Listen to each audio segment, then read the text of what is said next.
pleasure to have you join us once again. Just one day after hundreds of captives regained their freedom in Borno State, another dramatic rescue operation has delivered fresh hope to families who feared they might never see their loved ones again. How did 11 women survive 7 months in terrorist captivity? What finally led to their freedom? And does this signal a major turning point in the fight against insurgency in northeastern Nigeria? Those questions are being asked across Borno State following the emotional return of 11 women from Dele community in Askira, Uba local government area. Their release came less than 24 hours after the rescue of 116 captives from Ngoshe community, creating what many residents describe as one of the most encouraging developments in the region in recent months. For the families involved, this was not just another news headline. It was the end of a painful chapter filled with uncertainty, filled with fear and endless prayers. The women had been abducted 7 months ago while on a fishing expedition. Since then, their whereabouts remained uncertain. Families waited for news. Communities held onto hope. Every day brought fresh anxiety as loved ones wondered whether they would ever see them again. Then came the breakthrough. Reports indicated that the women were among those freed during coordinated military operations conducted by the Nigerian army under Operation Hadinkai. The same military pressure that contributed to the liberation of hundreds of captives from Ngoshe is now being credited for the return of the women from Dele. Their arrival triggered emotional scenes that few who witnessed them are likely to forget. Residents gathered as the women returned home. Some family members burst into tears. Others stood silently, overwhelmed by emotion. Mothers embraced daughters. Husbands reunited with wives.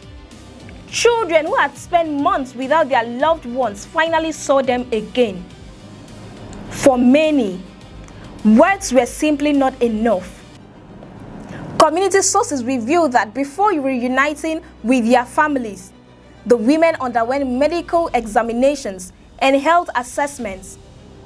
This process was designed to ensure they received immediate attention after months of hardship in captivity. Additional details emerging from the community suggest that not all of the women remained captive throughout the entire period. According to local sources, 2 of the abducted women managed to escape from their captors earlier. Another 2 reportedly released before the final rescue operation that secured the freedom of the remaining group. Yet, while communities celebrated the latest rescue, another controversy was unfolding elsewhere in Borno State. The successful release of the 416 captives from Ngoshe has generated competing claims regarding who should receive credit for the operation. The Ngoshe stakeholders forum moved quickly to address the issue, publicly distancing themselves from claims made by a group known as the Borno South Youth Alliance.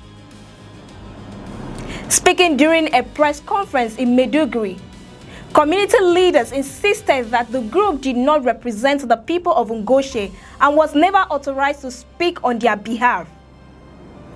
The forum's chairman, Professor Suleiman Bello, accused certain individuals of attempting to exploit a sensitive humanitarian crisis for personal recognition.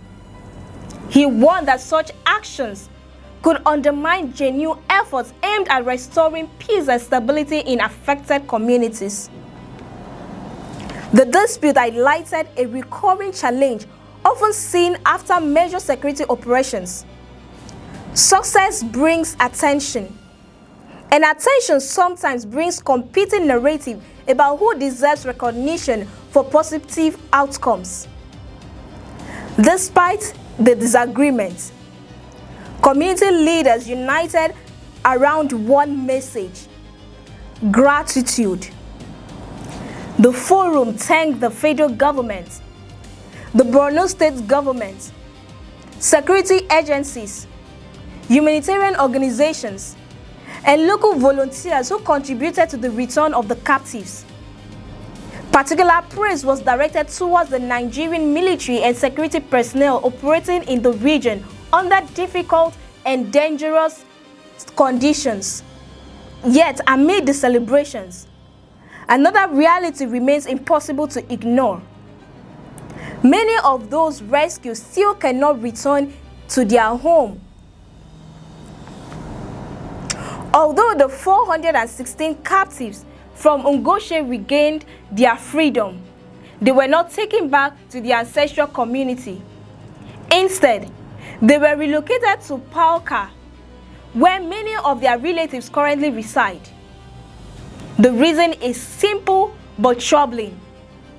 Ngoshe itself remains largely uninhabited. The community, located near the Mandara mountain along the Nigeria-Cameroon border, has experienced repeated attacks by insurgents. Residents who were previously resettled there after years of displacement were forced to flee once again following renewed terrorist attacks earlier this year. Before the latest crisis, thousands of residents had already spent more than 7 years living as displaced persons.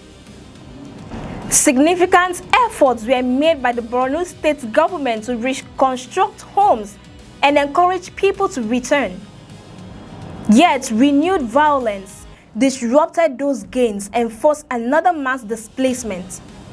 Today, military forces maintain a strong presence in the area. Security officials continue working to stabilize the region. But community leaders acknowledge that a full return of residents will depend on long-term security improvements. The latest rescue therefore represents both progress and a reminder of challenges that remain. There was more encouraging news from the military as well. The Defense headquarters announced that troops achieved significant successes during operations conducted throughout May 2026. According to military figures, hundreds of terrorists, criminal legal miners, and informants were neutralized or arrested during various operations across the country. Security forces also reported rescuing more than 200 kidnapped victims, recovering weapons, destroying illegal refining sites, and disrupting sources of funding used by criminal networks. The military believes these operations are increasingly pressured on terrorist groups and reducing their ability to operate freely. For communities across northeastern Nigeria, every successful rescue brings renewed hope. Families separated by violence are being reunited. Survivors are receiving medical and psychological support. Entire communities are beginning to imagine a future beyond conflict. But significant challenges remain. Many captives are still missing. Thousands remain displaced. Entire communities continue waiting for the day they can safely return home. For now, though the people of Dele and Ngoshe have something they have not experienced in a long time. After months of uncertainty, 11 women are finally back with their families. Hundreds of other captives are also free. And for communities that have endured years of violence, every rescue is a reminder that even in the darkest circumstances, hope can survive. Borno has endured years of violence and displacement. What steps should be taken next to help affected communities rebuild their lives? Join the conversation below. Don't forget to like, share, and subscribe. I am Cassie Tony, and many thanks for watching.